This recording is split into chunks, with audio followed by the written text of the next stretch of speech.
Հանգուցյալ Տաթև arczepiskopոսի հրաժեշտի արարողությունն առիթ դարձավ, որ Միքայել Սրբազանը կարճ ժամանակով Էջմիածին վերադառնա 8 ամիս անց։ Գյումրիում տնային կալանք կրող Աջապահյանին դատարանը թույլ է տվել բացակայել մի քանի ժամով։ Սգո արարողությունները Սուրբ Գայանե եկեղեցու տարածքում են։ Այստեղ են ողջագուրվում կաթողիկոսն ու մեղադրյալ arczepiskopոսը։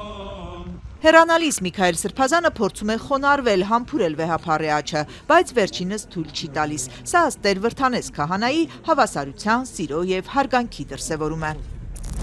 Արդյոք հավասարության, սիրո ու հարգանքի մթնոլորտում հանդիպեցին ազգային ժողովի փոխնախագահ Ռուբեն Ռուբինյանն ու Սաղմոսավանքի Տերոշին քահանան։ Խելքդ գլուխդ հավաքիր խորհրդով ԿՊԱ-կան պատգամավորը 3 հասել էր Սաղմոսավանք։ Պսակադրվել ցանկացող ծանոթ զույգից լսել է քահանան լավ քավորի չափորոշիչներ ունի։ Մեջբերում քավորը նորմալ տղա լինի, թասիբով տղա լինի, նկատի ունեմ ԿՊԱ-կան չլինի։ Որ որևէ քահանա իրավունք չունի եկեղեցում մարդուն խտրականության ենթարկել պայմանավորված վերջինիս քաղաքական հայացքներով կամ կուսակցական պատկանելությամբ եւ Հայաստանի Հանրապետությունում բոլորը իդեպ ոչ միայն քահանաները ցանկացած ոլորտում, որը չի ենթադրում քաղաքական հայեցողություն, պարտավորեն խտրականության չենթարկել մարդկանց եւ բոլոր քահանաները պիտի հիշեն, որ իրենք ծառայում են եկեղեցում ժողովրդին։ Տերոշինը խելքը գլուխը հավաքեց։ Չգիտեմ։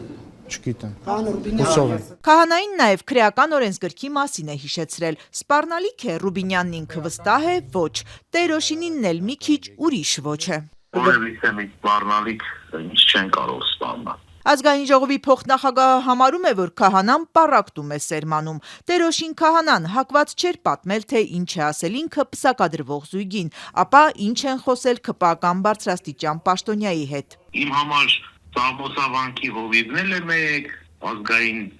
ժողովի պատգամավորն էլ է մեկ, բոլորն էլ մեր հավատավոր զավակներն են։ Նույն Արագածոտնի թեմի քահանաներից Տեր Վրդանեսի հետ զրուցեցինք, ասաց թեմում այս միջադեպը չի քննարկվել։ Վստահ է Տերոշինը որևէ մեկին վիրավորելու նպատակ չի ունեցել։ Հումոր է արել, ասենք պետք է առնվազն Ռուբեն Ռուբենյան լինեմ, որ Տերայրի հումորը չհասկանան։ Ես իմ, ասենք, Տերայրի հետ անձամբ չեմ խոսում, բայց այդ իր ասած կոնտեքստում պարզա հումորի ժանրից է։ Մարդը ասել է հայրենասեր լինի, աստվածասեր լինի, թասիբով տղա լինի, հանգարց սենս չլինի։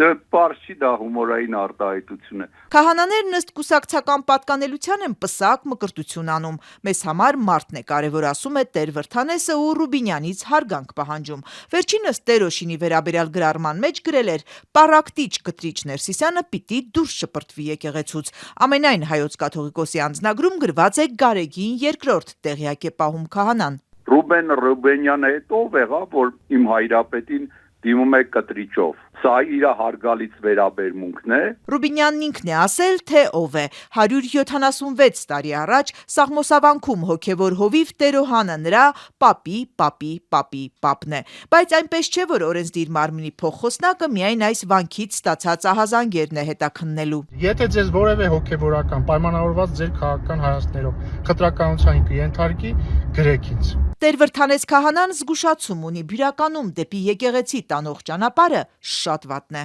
Եթե Տերոշինի նման ինձ էլ ուզենա գատեսնի, թող նկատի ունենա, որ գյուղամիջից մինչև եկեղեցի ճանապարհը շատ անբարեկարգ վիճակում է եւ փոսեր կան, եւ մեր վճարած հարկերով գնաց մեքենան ափսոս է, էլի չտանջի այդ մեքենան գայից տեսնելու։ Եթե որոշվի, որ կասֆալտապատվի այդ ճանապարհը, շատ է խնդրում բիտումը չխնայել։